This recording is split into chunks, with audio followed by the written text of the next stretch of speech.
सांगायचे किंवा सार सार सार विठोबा नाम तुझे सार म्हणून शिवपाळी जपत आहे वारंवार. पूर्वी तर सार आणि आसाराचा विचार करायचा. काय हे जे विषय सांगितलं सार आणि आसार. आसार टाकायचंय आणि सार घ्यायचंय. पण आसार कशा करता समजून सांगतात. हे आसार आहे हे घेऊ नको हे तथ्य नाही. याच्या पुढचं सार आहे ते सार घ्या म्हणून आसार त्याच्याकरता आसार सांगितलेला आहे नाही का. त्रिगुण आसार निर्गुण हे सार सारासार विचार. मग आता तुम्ही सांगा त्रिगुण आसार. त्रिगुण म्हणजे काय. सगळं जग म्हणजे त्रिगुण. माया म्हणजे त्रिगुण. अज्ञान म्हणजे त्रिगुण. जे जे निर्माण झाले ते तीन गुणांचं निर्माण आहे ते सगळं त्रिगुण आहे. आहे ते सगळं आहे ते त्रिगुण आणि नाही ते निर्गुण नाही का. आणि म्हणून जे आहे ते सगळं ही माया जी आहे ना मात्र सांगितलं होतं माया ही असते ही माया तीन गुणांनी युक्त असते. माया स्वतंत्र नाही तीन गुणांनी युक्त ही माया असते. जसं गुढीशिवाय गुळ नाही. अग्नीशिवाय गुढीशिवाय गुळ नाही आणि दहत्तेशिवाय अग्नी नाही. मग तसं तीन गुणाशिवाय माया नाही. मग आता तर अशाच प्रकारे मग त्रिगुण काय आहे. त्रिगुण निर्गुण हे सार आणि सारासार विचार म्हणजे तीन गुण म्हणजे सकळ माया विस्तारली. ही सगळं काय आहे माया विस्तारली. सगळं माया विस्तारली ब्रह्मस्थिती आच्छादली आणि ती निवडून घेतली साधूजनी नाही का. मग ती निवडून सकळ माया विस्तारली. जे आहे तो मायेचा विस्तार सकळ माया विस्तार. आणि ह्या तुम्हाला सांगतो एक साधक चिंतन करणारा त्याला संतांनी माया ओळखली आणि माया ओळखलं ना ते लय मस्त महत्वाचं. माया ओळखली ही माया काय करते असं रूप धारण. तर ती पुतना आली होती ना पुतना राक्षसीन होती परंतु ती मायावी रूप धारण केलं होतं की ना मावशीचं आणि त्या गोंड स्वरूप प्रेमळ रूप धारण करून आलं. आणि आपल्याकडे सुद्धा असं येतात काय रे तो मला असं कळवतो तुला असं असं म्हणत होता मला तर लय वाईट वाटलं मला लय राग आला.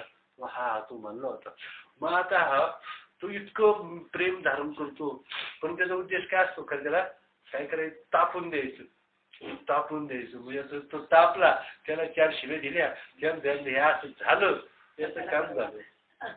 मग ही माया काय करते आपल्या मनामध्ये तुम्हाला सांगतो जो जो मनाचा विचार ती माया असते. लक्षात घ्यायचं बरं का. आत्मविचार एक तर चित्रामध्ये दोन गोष्टी असतात आपल्या अंतःकरणात. एक आत्मविचार असतो आणि विषयांचा विचार असतो. आत्मविचार जेव्हा सुटतो मग तेव्हा विषयांचा विचार तीच माया समजायचं. बस शंकाच नाही का. आणि ती माया आली तेव्हा ओळखायचं आणि धुडकावून तिला लावायचं. बस संतांनी ही माया ओळखली. अनात्म म्हणजे जी ज्याला शास्त्रोक्त विचार आत्मविचार. कारण माया कधी आत्मविचार धारण करीत माया कधी आत्मविचार धारण करत नाही. ती काय करते जो आत्मविचार नसतो ती माया असते आणि जी माया असते तिचा आत्मविचार नसतो. आणि म्हणून ती काय करते कधी कधी इतकं परमार्थाचं रूप घेऊन येते. काय करते देवाचं रूप घेऊन येते जीवाला भुलवण्याकरता. आणि ह्या मायेचं लक्षण आहे काय लक्षण तर पहिल्यांदा आच्छादन करणं आणि मोह निर्माण करणं. बरोबर ती मोहात पाडते माया. मग तुम्हाला माहिती आहे ना की माया म्हणून ही मायाची नारदाला सुद्धा काय झाला. नारदाने काय केलं होतं तर फार तपश्चर्या नारदाने केली आणि त्याला असं कळलं ही माया किंवा हे ज्याला आपण काम म्हणतो हा फार घातक आहे. आणि म्हणून ह्या कामाला जिंकायचं. फार रागाला नारदा कामाला जिंकायचं नाही ठरवलं. आणि कामाला जिंकायचं ठरवलं तर मग त्यांनी तपश्चर्या केली हिमालयामध्ये जाऊन नारदाने. आणि शेवटी अशा चिंतन करता करता काम बसला असता अप्सरा पुढे आल्या पण ढळलाच नाही.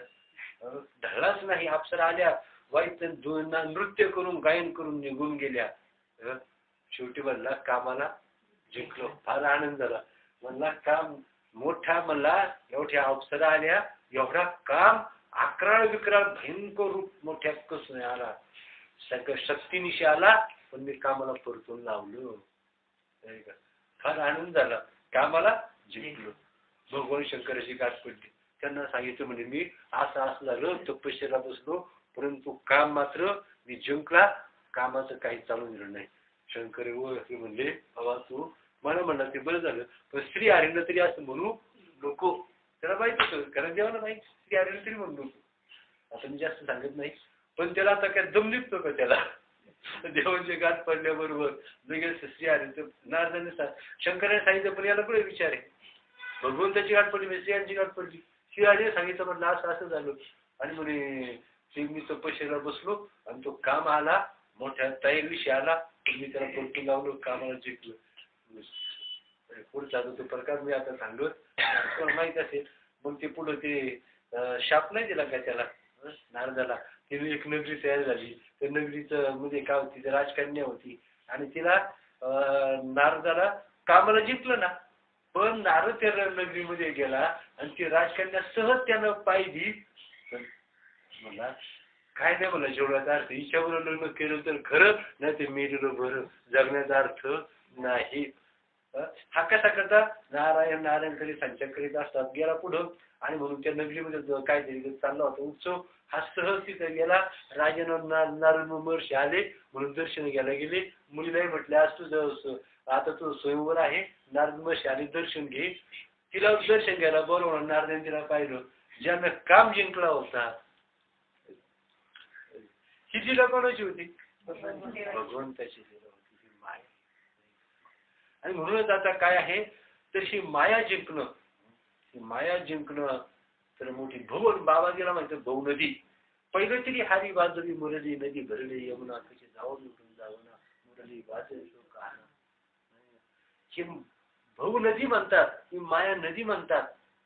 ह्या माया नदीमध्ये येत एकचिरीला तरले जे सर्व भावीमध्ये बदलले ते आयन तरी सरले मायाच्या मायाने जपली बजायचे. आणि म्हणून काय सांगितलं आता तर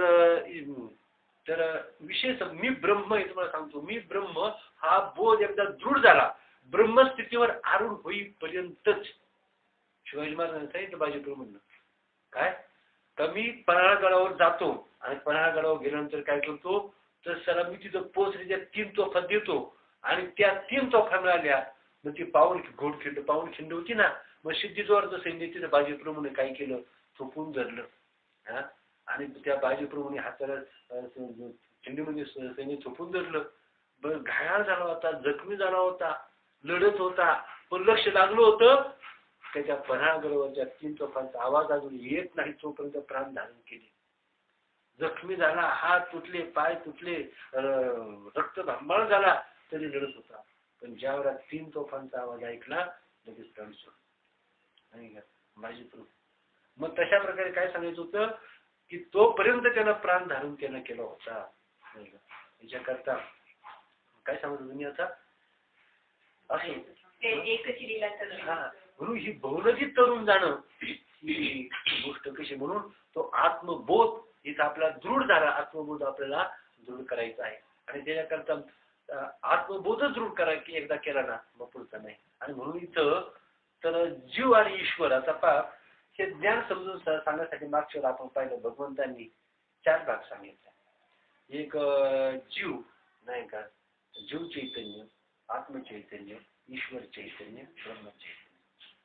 आता तुम्हाला सांगतो तर सगळ्यामध्ये कसं आहे जगामध्ये ब्रह्म भरलेलं आहे जगामध्ये ब्रह्म भरलेलं आहे परंतु ते कसं भरलेलं आहे तर याच पद्धतीनं आता जीव चैतन्य आणि ब्रह्म चैतन्य एक आहे.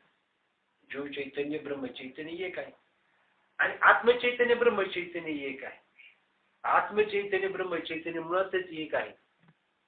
विषयावर वाटतं का नाही वाटलं तुम्हाला नाही मला वाटतं. आत्मचैतन्य जीव चैतन्य आणि आत्मचैतन्य ब्रह्म चैतन्य एक आहे. आता उरलं जीव चैतन्य आणि ब्रह्म चैतन्य नाही ईश्वर चैतन्य हे 2 उरलं. ह्या 2चं ऐक्य सिद्ध झालं का प्रश्न नाही का. जीव चैतन्य आणि ईश्वर चैतन्य एक आहे कारण आत्मचैतन्य ब्रह्म चैतन्य हे म्हणजे काही सांगणे आत हे आकाश बाहेरचं आकाश एक आहे. हे आत्मचैतन्य या घरातलं आकाश मठातलं आकाश याला जीवचे आत्मचैतन्य म्हणायचं आणि बाहेरचं महाआकाश याला ब्रह्मचैतन्य. मग हे आत्मचैतन्य ब्रह्मचैतन्य एक आहे हे समजायला अवघड पडत नाही. फक्त जीव चैतन्य आणि ईश्वर चैतन्य एक आहे एवढं मात्र एकदा समजलं नाही का, एवढं एकदा माणसाला समजलं की मग मात्र त्याचं काय झालं की मग तो प्रश्न मिटला. मग आता जीव चैतन्य ईश्वर चैतन्य याच्यामध्ये काय फरक आहे तर माणसाच्या बुद्धीमध्ये आता एक असा असतं की प्रत्येक वस्तूमध्ये प्रकाश म्हणजे प्रकाश ग्रहण करण्याची शक्ती काही ना काही प्रमाणामध्ये असते. काही वस्तूमध्ये कमी शक्ती असते, काही मध्ये जास्त शक्ती असते प्रकाश ग्रहण करण्याची, असते का नाही. आता ही फळशी प्रकाश ग्रहण करते, दगडी प्रकाश ग्रहण करतो, काचही प्रकाश ग्रहण करते नाही का. तर ती काचही प्रकाश ग्रहण करत असते. परंतु प्रकाश ग्रहण करण्यामध्ये मात्र काय असतं की प्रत्येकामध्ये फरक असतो, एक शक्तीमध्ये फरक असतो प्रकाश ग्रहण करण्यामध्ये. आता लाकूड जे काच जो प्रकाश ग्रहण करीन ते लाकूड प्रकाश ग्रहण करतो का, लाकूड प्रकाश ग्रहण करत नाही. मग तशाच प्रकारे काय आहे, मग आता आपलं अंतःकरण आहे, म्हणजे अंतःकरण कसं आहे तर काच प्रकाश ग्रहण करते नाही का, पण लाकडाची फळी तो प्रकाश ग्रहण करत नाही. म्हणलं का स्वच्छ आहे म्हणून प्रकाश ग्रहण करते आणि लाकूड मलिन आहे म्हणून प्रकाश ग्रहण करत नाही. तसं जी वस्तू स्वच्छ असते ती प्रकाश ग्रहण करत असते नाही का. चैतन्य सगळीकडेच आहे. मग त्या चैतन्याचा प्रकाश पुढं पडतो, तर त्या चैतन्याचा प्रकाश पुढं पडतो तर जो आता जीव आणि ईश्वर सांगितलेला आहे ना, जीवेश्वर. आता त्या चैतन्याचा प्रकाश म्हणजे तसं पाहिलं ना, चैतन्य आत्मचैतन्य ब्रह्मचैतन्य जीव चैतन्य ईश्वर चैतन्य. आता थोडस आपण हे पाहूया हे समजून घेण्यासाठी. मागच्या वेळेला आपण पाहिलं होतं या चैतन्याचा प्रश्न नाही. आता जो आपण मागच्या 2 मडकी आपण पाहिली होती, 2 मडकी, एकामध्ये कसं आहे मलिन पाणी आहे, गढूळ पाणी का जे पाणीच दिसत नाही. पाणी इतकं गढूळ आहे का ते पाणीच दिसत नाही. बरोबर आहे ना, इतकं गढूळ पाणी आहे. मडक्या मुळात मडकच गढूळ, त्यात ते पाणी गढूळ, ते पाणी दिसत नाही. आणि त्या पाण्यामध्ये गढूळ पाण्यामध्ये काय झालेलं आहे तर चंद्राचं प्रतिबिंब पडलं. आणि दुसरं मडक आहे अति स्वच्छ पाणी आहे आणि अति स्वच्छ पाण्यामध्ये चंद्राचं प्रतिबिंब पडलं. मग आता काय आलेलं आहे, जे पाणी स्वच्छ आहे त्या चंद्राचं प्रतिबिंब स्वच्छ पडलं, अगदी स्पष्ट पडलं. त्यानं काय झालं ते पाणी चकचकीत झालं आणि प्रतिबिंबही स्वच्छ दिसायला लागलं. आणि ह्या मडक्यामध्ये प्रतिबिंबच पडलं नाही, त्यामुळे पाणी प्रकाशित नाही आणि प्रतिबिंब तिथं दिसत नाही. मग आता हे जे गढूळ पाणी आहे ते आहे जीव चैतन्य. हे अंतःकरण आहे.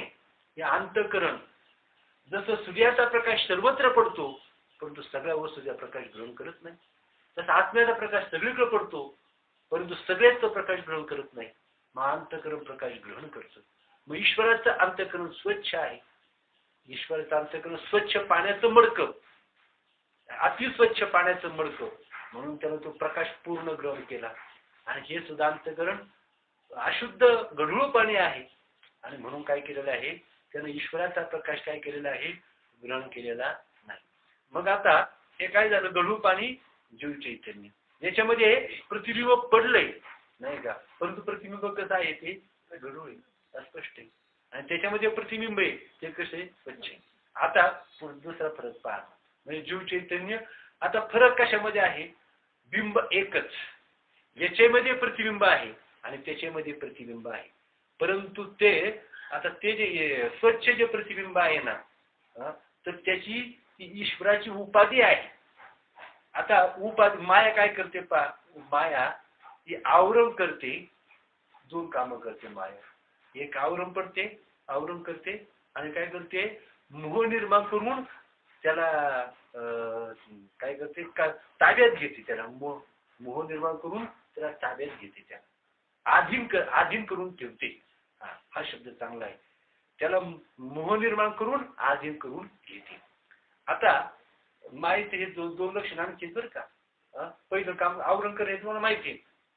दुसरं काय आहे, मोह निर्माण करून त्याला आधीन ठेवणे, हे एक मायेचं लक्षण आहे. मग आता पहा, तर ईश्वराची उपाधी स्वच्छ असल्यामुळं काय करते, ईश्वराची उपाधी स्वच्छ आहे म्हणून माया त्याला आवरण करत नाही, त्याला आवरण करत नाही. आणि ज्याला आवरण केलेले त्यालाच ते ताब्यात घेते. बरोबर आहे का नाही? ह्या माया ज्याला आवरण करते त्यालाच ताब्यात घेते आणि ज्याला आवरण करत नाही त्याच्या ताब्यात ती राहते. आता ती काय करते, ईश्वराला आवरण करू शकत नाही म्हणून ती ईश्वराच्या ताब्यात राहते. आणि ही जी माया आहे ती जीवावर आवरण करते आणि जीवाला ताब्यामध्ये ठेवते, नाही का? म्हणून काय झाला, जीव हिच्या ताब्यात गेला आणि माया ईश्वराच्या ताब्यात आली आणि म्हणून ईश्वराची शक्ती अचिंत्य आहे. आता तुम्हाला सांगतो, ईश्वराची शक्ती म्हणजे अजून एक गोष्ट तुम्हाला सांगायची, तर मायेबद्दल किती जरी आणि माया समजून घ्यायची, आपल्याला समजून काय घ्यायचं आहे, आपलं आरोग्य तयार आहे, आरोग्य तयार आहे, फक्त रोग नष्ट करायचा आहे. बरोबर आहे ना? रोग नष्ट केला की आरोग्य कुठे, कावीळ निघून गेली, प्रकृती तर झाकट आहेच ना. कपडा धुतला, मळ धुवून काढला, कपडा स्वच्छ आहेच आहे. बुद्धीतलं अज्ञान घालवलं का ज्ञान स्वयंभू तयार आहे. हीच गोष्ट बाबांनी सोप्या पद्धतीने काय सांगितली, बाबा विहीर खोदायची, तिथल्या दगड, माती, दगड, गोटे आणि खडक बाजूला काढायचा, पाणी तयार नाही.